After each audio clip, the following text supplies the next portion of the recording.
Hey guys, today I'm going to show you how to create a privacy policy page in Shopify. Let's get started. First, log in your Shopify account, then on the left panel here, click on Online Store, click Pages, then click Add Page up here.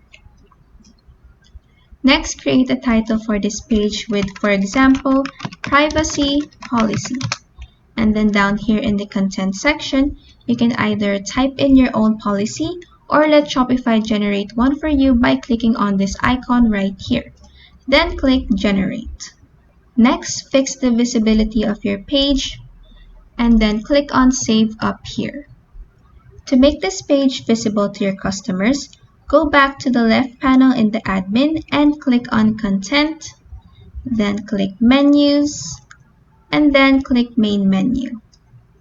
In here, click on Add Menu Item, then label it as Privacy Policy, and then here in the link section, go to Pages, then click on Privacy Policy, then click Save. And that is how you can create a privacy policy page on Shopify.